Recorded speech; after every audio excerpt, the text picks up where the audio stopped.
And welcome to Rauta. This time, once again, we have a Finnish black metal band coming straight to you. This one is Lord of Pagathorn with the third full-length album, Age of Curse. Some people might remember this band was one of the newer bands from Finnish black metal scene after their 2010 demo. But in fact, this band's history goes much farther than that. In fact, all the way down to early 90s when the band was active for the first time, only for a couple of years, but nevertheless between around 1992 and 1995. Then the band more or less disbanded and came back with 2010 as a demo.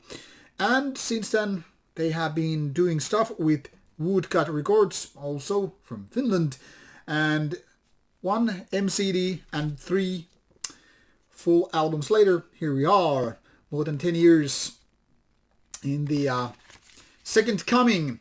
And indeed, the band has been doing quite some quality black metal, but not without lineup changes, or should we say changes altogether. Here you have this CD with lineup information, recording information, and of course, some people more importantly with lyrics.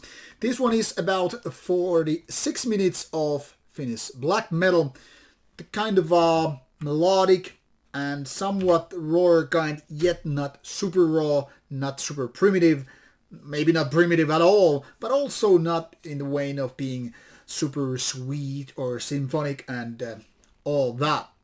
Basically, Lord of Pagathorn is very traditional second wave black metal band in so many ways. Some melodies, some level of rawness, some keyboards, but all in moderation. Now, to some people that is of course a blessing, and to some people that is kind of a curse. Whether or not you're one of those groups, well, I'll let that you decide for yourself. Now here's a quick glimpse to the band's previous discography. As you can see, a couple of demos already in the 90s, and then the other releases which I mentioned. And like said, the band's lineup has been constantly more or less changing, and currently with this third album there is a group of few people now present versus the previous ones.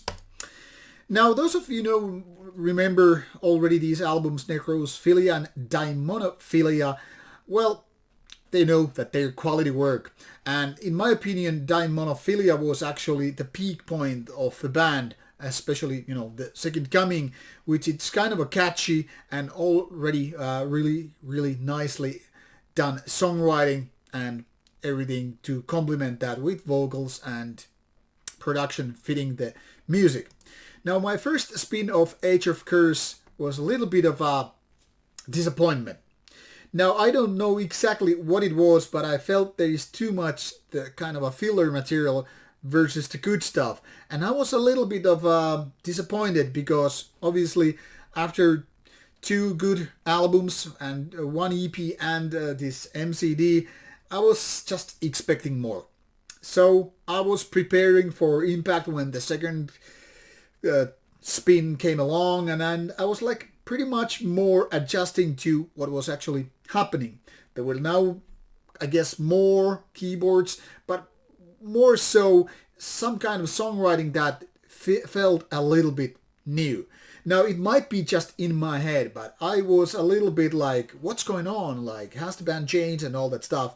And then it kind of came to me, it's often said that the third album by any given band is somewhat the challenging one. I mean, first you do this debut album, then you kind of hone and polish the ideas and do it all over again with second album. And I don't mean copycatting, but just, improving whatever you had going on with the first album. And usually the second one is, well, better.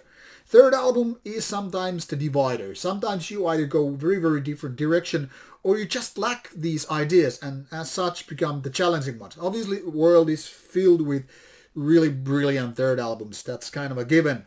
I don't have to drop names like Slayer and Metallica to you to figure out, or bands like, Darkthrone. But sometimes we have bands like Dissection. Like after 2 brilliant ones, you're going for a little bit different direction. And people either have to accept that and adjust to that, or just abandon the third album and move on, maybe come back later. Anyway, a long rambling once again, spinning back to the original point, and it is Age of Curse felt a little bit different, not too much, but it didn't have the thing like instantly for me to fall in love with that. Now a few spins later, things started to click. That is, I kind of noticed that these filler parts, if you will, they're not that many really. I mean, they're not even to challenge the good parts, like what really counts here on this album. And essentially, well, this is a good album. Maybe not as good as Necrophilia, not as good, definitely as Daemonophilia, but still, actually good album.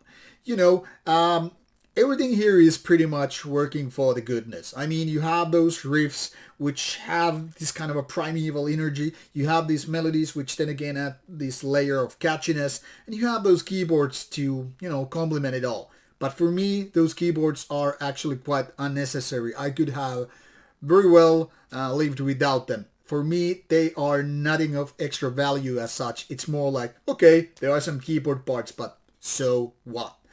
Now, these screen vocals are very much what you expect, both in good and bad. I mean, there's nothing really superior or different or original. But then again, that really is also one of those things that, you know, makes this kind of album quite easy to enjoy. And the production, well, it definitely is somewhere between the really hi-fi sounding and really raw one. Basically, the kind of a production that could be considered the standard of black metal music in the first place, especially with the so-called second wave of black metal. So, for which kind of audience Age of Curse is then intended for? Mainly people who already know what Lord of Pagathorn is all about. Is it there to change or challenge the band's direction so much? I don't think so. Is it gonna be a mind-blowing experience for those who are new to the band? Not so much. It's more like a solid chapter in the band's career. It's not gonna, you know, do anything that wildly different than the previous ones. But then again, it's a good chapter once again to keep going. So even though I was originally a little bit disappointed with it, I kind of got over it, figuring out it's actually a good album. It's maybe the weakest of these three albums so far, but that doesn't mean it's not worth listening to. In fact, I think it's really good one, but it's not that great as the previous ones. And that might explain their little bit of a disappointment. So once again, it depends how much or what kind of expectations you have for the album in the first place. It's a solid release, not just mind-blowing and all that stuff. Will it be a future classic in 10, 20 years? Who knows? Who cares at this point?